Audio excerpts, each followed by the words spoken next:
refuse to lose. I'm built to win. Apply myself, I filled it in. No time for the doubt, they counting me out, I'm getting it in. Yeah. No time for no loss, I'm paying the cost, I'm in it to win. Yeah. Refuse.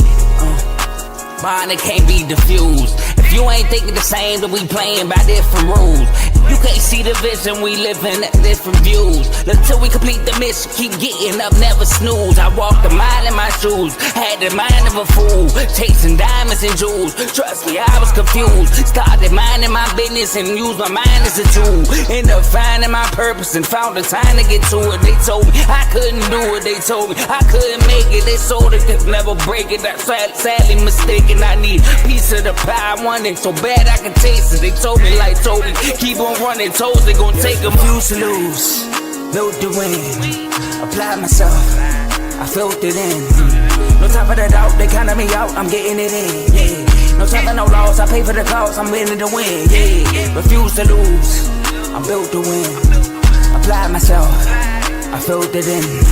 No time for the doubt, they counting me out, I'm getting it in. Yeah. No time for no loss, I'm paying the cost, I'm in it to win. Yeah. Refuse. Welcome back to CTC. I'm your gracious host, Carl, and I'm back with another episode. And today we will be previewing week 10. Oh, shoot, I got to contact the producers. But before we do that, I do, like I said, this is a network, so I do got to talk about the shows. Also, please like, comment, share, subscribe. It helps the channel, helps the network. It helps my channel. Carl, CTC about where the Refuse to Lose network.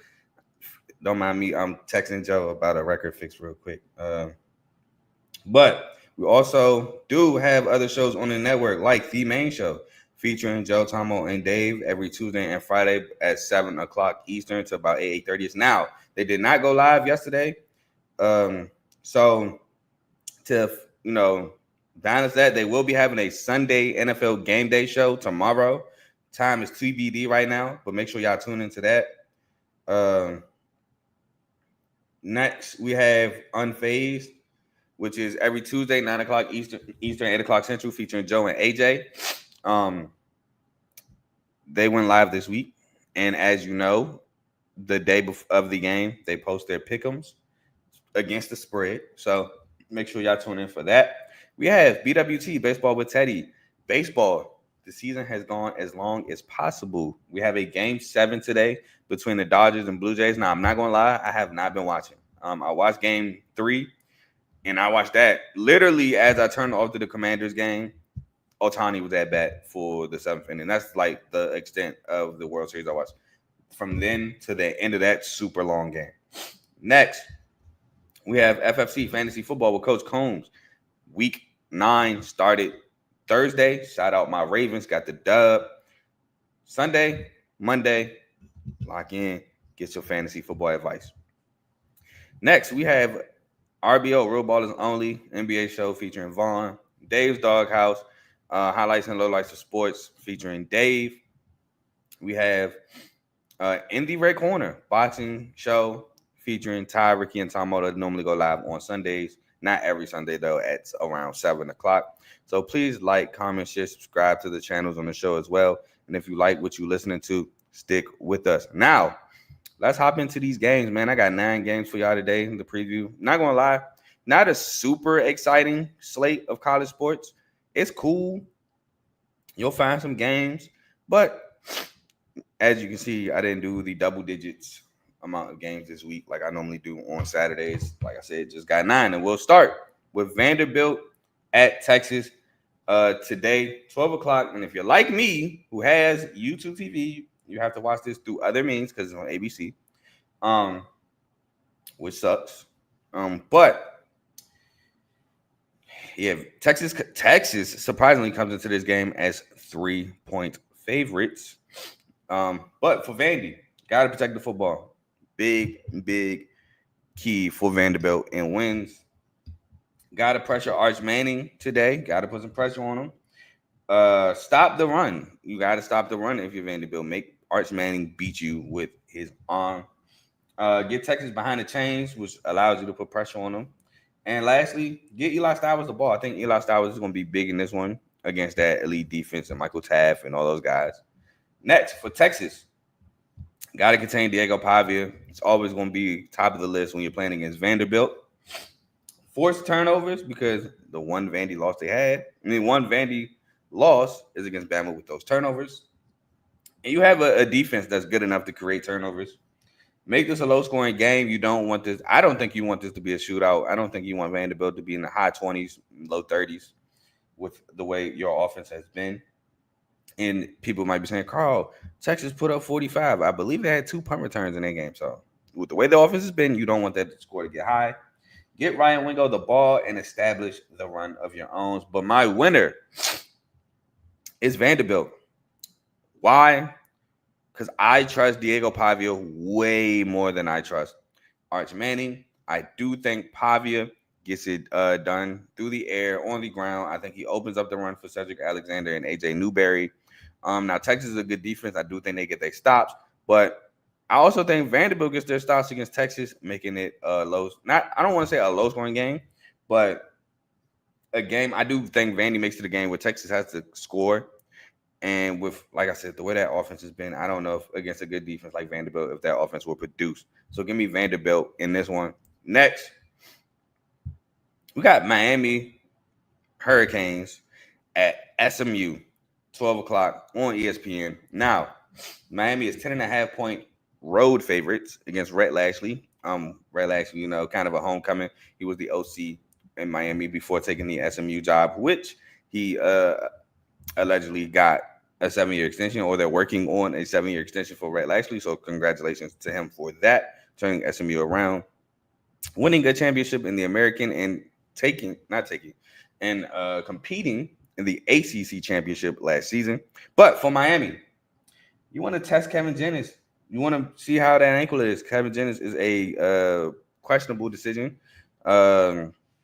for the game today with an ankle. He's been dealing with the ankles for a minute. He dealt with it last week. He did play. They say he is looking to play today.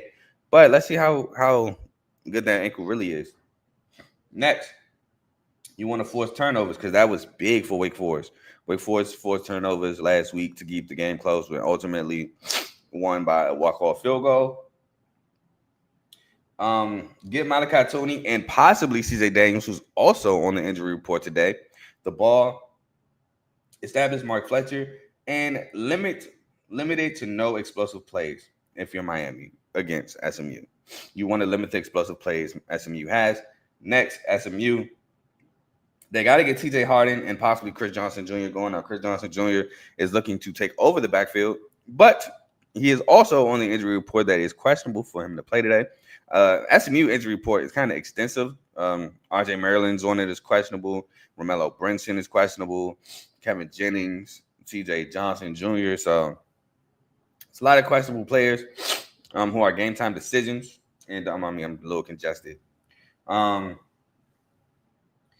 got to score if you're SMU against Miami, because Miami's going to put up points. But if you can figure out ways to score against the Miami defense, that'll ultimately put the pressure on Carson Beck on this offense, which my next point is pressure Carson Beck. And last but not least, I got 2 of them. Run Kevin Jennings if their ankle is, isn't a hindrance, and protect the football. But my winner is Miami. SMU, with the way that they have played lately, just hasn't been great.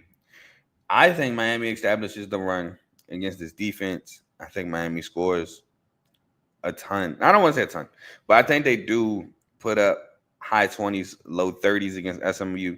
And I think they contain this offense with the injury to Kevin Jennings. So I have Miami winning this one, kind of in blowout fashion on the road. But SMU is at home, and you can never underestimate the team at home. But give me Miami to win this one. Next, we got a group of 5 showdown in the American. We have Navy at North Texas, 12 o'clock on ESPN2. Now, this is literally the battle of 2 different type teams. We have Navy, who run the option, and North Texas, who love to air the ball out. But for Navy, positive gains. You are running the option. You want to stay ahead of the chains. You need positive gains on almost every play. Have to pressure Drew Mastermaker. Drew Mastermaker last week had 600 yards. You got to put some pressure on that. You can't allow him to just sit back there and dissect your defense. Strike first.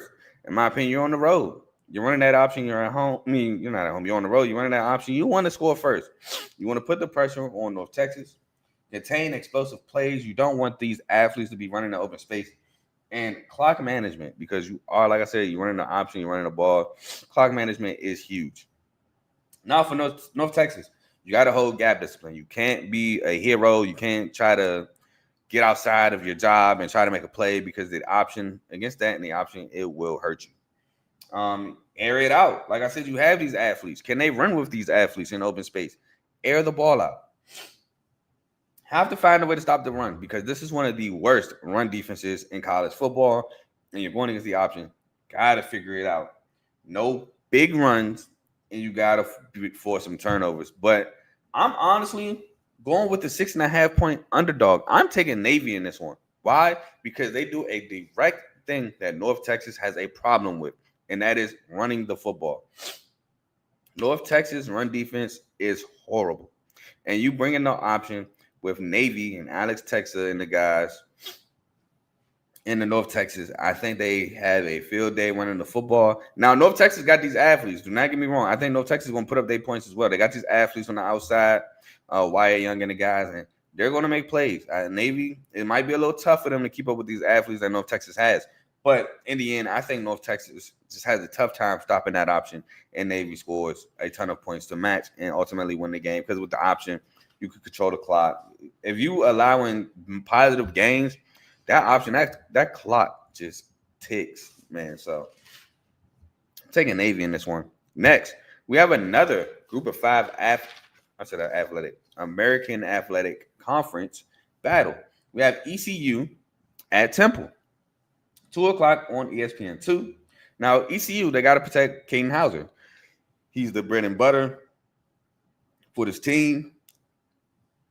Got to keep him upright. Excuse me. Pressure Evan Simon, the quarterback, the transfer from Rutgers. Put some pressure on that guy. He has 21 touchdowns, no interceptions. Evan Simon's having a great year for Temple Owls. Get Anthony Smith the ball. Get off the field on third downs. That's going to be big. And establish London Montgomery in that backfield for the Pirates. Now, Temple, they got to stop the run. They got to put a stop to London Montgomery. They got to get stops. I watched the game last week against Tulsa towards the end, and it was tough for Temple to get off the field. It was. So against this ECU Pirate team, you can't do that with a defense as good as theirs. You got to get off the field. You can't allow ECU to sustain drives. Force turnovers. You got to force some turnovers if you're Temple against ECU. Get off the field on third down and pressure Caden Hauser. You got to put some pressure on that guy. But my winner, going ECU. I just trust the ECU Pirates defense more than I trust the Temple Owls defense. I like Hauser. Evan Simon's been playing well. So I think both offenses are playing well. It's just I trust the ECU Pirates defense over the Temple Owls defense. So give me ECU. Next, we have Texas Tech at Kansas State, which Kansas State has been playing better football of lately. I will say that. They have been playing a lot better. But Texas Tech comes into this one as 7.5 point favorites on the road, 3:30 on Fox, which I could watch on YouTube TV. But yeah, for Texas Tech, got to establish Cam Dickey. So you got to establish him because Will Hammond, the backup quarterback, he's out with a knee. Baron Morton, he looks to be a go, but he is questionable on the injury report. So just something to take note of. Contain Avery Johnson's legs, who's been huge for the Kansas State Wildcats turnaround. Stop the run, whether it's Joe Jackson or Dylan Edwards, who's also been huge in his return. Baron Morton, is he back? Question mark. Should be back, though. And get the ball to Caleb Douglas and Coy Eakin. You also got Reggie Virgil as well, but those guys make plays on the outside. Now, for Kansas State, run Avery Johnson. You got to get him going in the run game for sure. Got to hit on deep shots to James Brown. James Brown's your deep threat. He's also probably your best receiver. Got to hit him on some deep shots. While doing that, you got to use Garrett Oakley in the middle of the field as well, maybe as a third down target to keep drives alive. Got to use Garrett Oakley. You got to get off the field on third down because Texas Tech defense is elite. You cannot allow Texas Tech to put up a ton of points. You don't want this to become a shootout with that elite defense of Texas Tech. And you got to establish the run of your own if you're Kansas State. But my winner, I'm going with Texas Tech. I'm going with Texas Tech. Why? Defense. That elite defense of Texas Tech, I think, will do a pretty good job against Avery Johnson and that rushing attack of Kansas State. While I do think that passing attack may be a bit much for the Kansas State defense. Austin Romaine, I like him as a linebacker, excuse me. But I think this is going to be a tough task to ask for your K-State defense to keep Texas Tech under 30 points. So I'm going to take Texas Tech in this one. Next, I know I've been talking about this team a lot. And they have been losing. But I had to talk about the other team that they're playing, Virginia. 15th ranked Virginia at California or at Cal, 345 on ESPN2. Now, Virginia comes into this one as 5.5 point favorites, which to be expected. But Cal is looking to bounce back after losing to the other Virginia team in Virginia Tech on Friday night, and which a game to me that they blew, but I digress. Virginia got to establish Jamari Taylor, which is going to be tough. But Virginia Tech was able to establish the run as well. And they do have Chandler Morris as a running quarterback. You got to establish Jamari Taylor. You got to pressure JKS, put some pressure on him. You got to run Chandler Morris. Virginia Tech, when they found that quarterback rap with Kyron Jones against Cal last week, that sparked the offense. They could not stop that for whatever reason. They knew it was coming, and they couldn't stop it. So you got to run Chandler Morris. Get design runs for him to, just get the defense off balance. Get Cam Ross. If he's playing, he is on the injury report. The ball in the open space. And Trail Harris as well. You got to use Trail Harris as well. Force turnovers. Cal will jump out on early leads, but then have turnovers, which allow teams to get back into ball games. Virginia has to keep that as a consistent today. Now, Cal, they got to stop the run. You got to stop the run. That was huge last week. You did not do the greatest of jobs. Like I said, once Virginia Tech found that Kyron Jones quarterback rap, it was just like they were unstoppable for him. Establish Kendrick Raphael. You got to establish your own run game as well. You got to contain Chandler Moore's legs because, like I said, I didn't explain it enough. Get off the field on third downs, and you got to finish games. Like I said, they jump out the early leads, though. They'll jump out the Duke game. They jumped up 21-7. Last week they were up 20-10. You got to finish games to bring that home. They in the UNC game, they were up big. I want to say 21-3 or something. And UNC is a punched out football away from taking the lead late in that ball game. So Cal has to finish games. They have not done the greatest of jobs finishing games. And Virginia, they're not off the hook either. By the way, segue into my winner, which is Virginia. Virginia has just been finding ways to escape. And I think you put a team that's been finding ways to escape against a team that's just been finding ways to lose, I got to go with Virginia. It's just that simple in my opinion. So give me Virginia to win this game. Next, we have a top 20 matchup. My paper changed. We have 18th ranked Oklahoma at 14th ranked Tennessee, 7:30 on ABC. Now, Oklahoma, John Mateer has to be better passing the football. Now, I'm not saying he did a bad job last week. I'm not saying that. But he got to be better, is what I'm saying. Pressure, Joey Aguilar. Stop the run. That is going to be big. Force third and longs against Tennessee so your defensive line can pin their ears back, get to the quarterback, and establish the run of your own. Again, you got a couple backs out in Javonte Barnes. And I forgot the other one. But they do have a couple backs out. Now, Tennessee. Contain John Mateer's legs. Do not allow him to use his legs to beat you. John Mateer's superpower with this Oklahoma offense is running the football. Get Chris Brazzell Jr. the ball to transfer from Tulane, who I've been speaking highly about. Glad he's been having a breakout year this year. Establish Star Thomas and Deshaun Bishop on the ground. Strike first at Rocky Top or Knoxville. You got to strike first, get that home crowd involved, and score. If you put up a ton of points and put pressure on Oklahoma's offense to score in Rocky Top, I think they'll be fine. But my winner, I'm going with Tennessee. I trust the Tennessee Volunteers offense more than I trust Oklahoma's. That's one. Two, they are in Rocky Top. which I think should be a great home field advantage. So, with that being said, oh, and three, I don't think Joey Aguilar throws a terrible pick six at the half, or uh, I just don't think Joey Aguilar repeats the performance he did against Alabama. So, give me Tennessee to win this game. Next, we have USC at Nebraska. USC 23rd in the country. Coming into this game is 4.5-point favorites against Nebraska. This game is 7:30 on NBC. Now, USC pressure Dylan Raiola. Teams have been able to put pressure on the quarterback against Nebraska. So you want to put pressure on them. You got to force some turnovers. Northwestern did a good job in forcing some turnovers. Minnesota, I believe, forced a turnover too against Nebraska in that blowout win. So you want to put pressure. You want to force some turnovers. Stop Emmett Johnson, which is going to be tough. This is easier said than done. Emmett Johnson has been doing a good job so far this season running the football. Give Mekhi Lemon and Jacoby Lane the ball and establish King Miller again, who is in line to start with Wayman Jordan and Eli Sanders out. Now, if you're Nebraska, you got to keep Dylan Raiola upright. No sacks or limited to 1 or 2. Because, nobody's perfect. Pressure Jaden Mayava. Establish Emmett Johnson. You might need some Raiola magic. You might need him to roll out the pocket, run for a first down, or roll out the pocket, do some crazy throw to get a first down. You might need some Dylan Raiola magic. And get off the field on third down. You got to get off the field as a defense on third down against USC. But my winner, while I do think Nebraska gets the run game going against this USC defense, I do have USC ultimately winning this game. Just because USC's offense has been very potent throughout the year. And I do think it doesn't change today. I do think Nebraska does a better job against this USC offense. Do not get me wrong.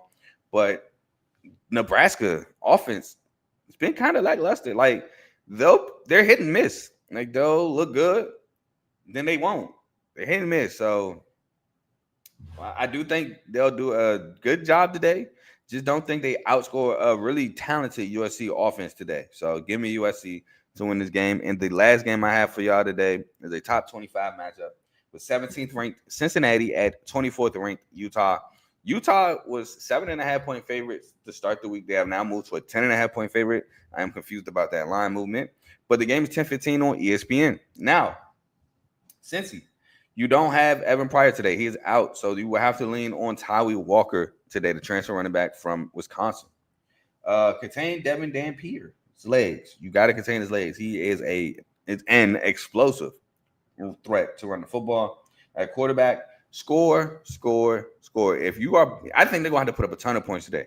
Cincinnati's defense ain't been necessarily the greatest. So you're going to have to match the Utah offense. I know what I said about Utah offense. That's against really talented or really good scoring defenses. I don't think that they're necessarily playing one of those today. Brendan Sorsby, your legs will be important today. And get Cyrus Allen the ball for the Bearcats. Now, for Utah, I think they got to use Smith Snowden a bit today at the receiver position. Cornerback, receiver, Corey Parrish type player. Got to use him. Contain Brendan Sorsby's legs. Establish Wayshawn Parker on the ground. Get off the field on third downs, which they're a pretty good defense, and force turnovers. But my winner is Utah, and I say that because the Utah's defense is really good. They've always had really good defenses. Now, I think they do a great job against Cincinnati's offense, and I do think Utah's offense puts up a ton of points. I don't know about the 10.5-point spread, though. I may take Cincy plus 10.5. I may stay away, but I do have Utah winning because of the defense in this ballgame. Now, that is the end of the Week 10 preview show. Got about 10, 15, maybe 10 to 20 minutes to go ahead, get you some food to enjoy these games. Yeah,